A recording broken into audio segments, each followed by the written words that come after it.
At that time of her life being part of a team environment, didn't she? She would then go on, of course, and go on to dominate tennis. But, what kind of cricket career do you think she would have had? She could have had a great career, and I still hope she considers returning to the game. She's young enough.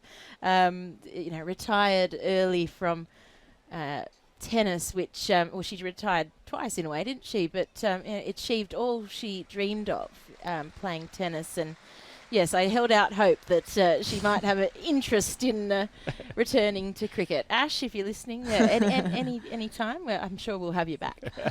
There's a spot for you, Ash. Come back to cricket.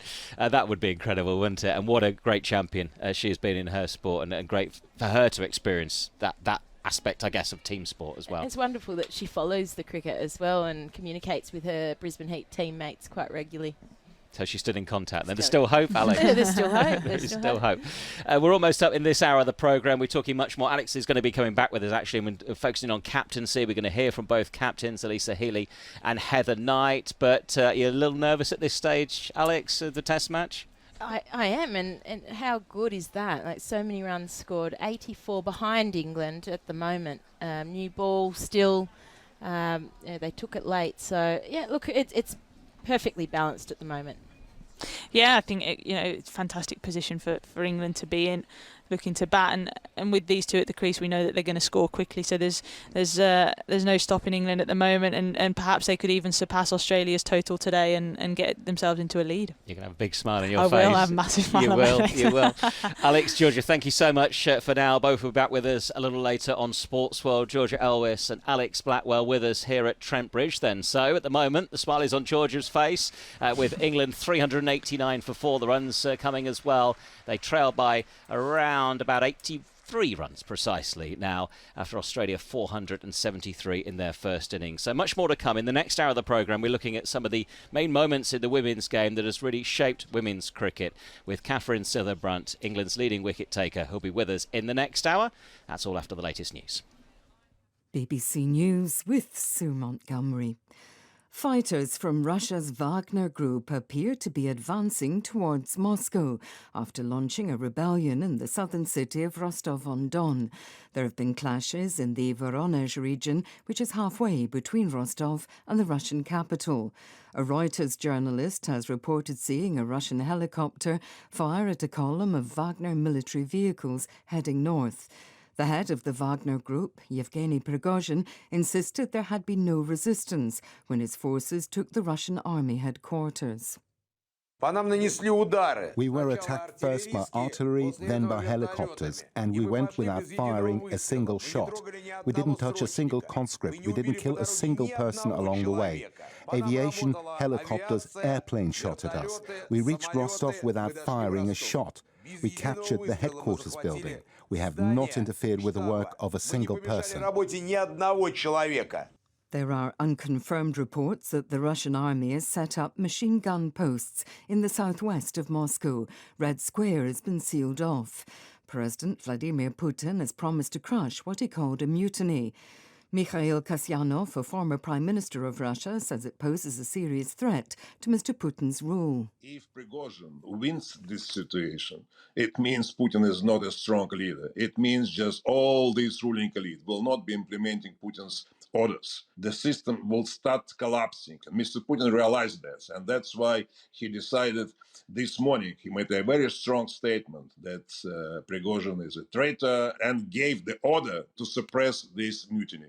I give 2 days for this operation. If it doesn't happen, that will be a big problem for Putin already start now. Our security correspondent, Frank Gardner, has this analysis of how events in Russia could unfold. This is a fast-moving situation, and it could go a number of different ways. It is a direct challenge to Russia's military leadership, of which President Putin is the commander-in-chief. The Wagner Group has proved to be a brutally effective fighting force, not just in Ukraine, but in Syria, Libya, and several African states. Yet without the support of the mainstream Russian military, it's hard to see Prigozhin's men breaching the walls of the Kremlin or even getting close to Moscow. It's possible there could be several days of standoff, accompanied by negotiations. Or President Putin could try to put down this revolt by force, which would be risky, as Wagner's mercenaries are battle-hardened. Ukraine's President Volodymyr Zelensky has described the developments as a sign of Moscow's obvious weakness. He said until now Russia had used propaganda to mask the stupidity of its government, but now there was so much chaos that no lie could hide it. World news from the BBC.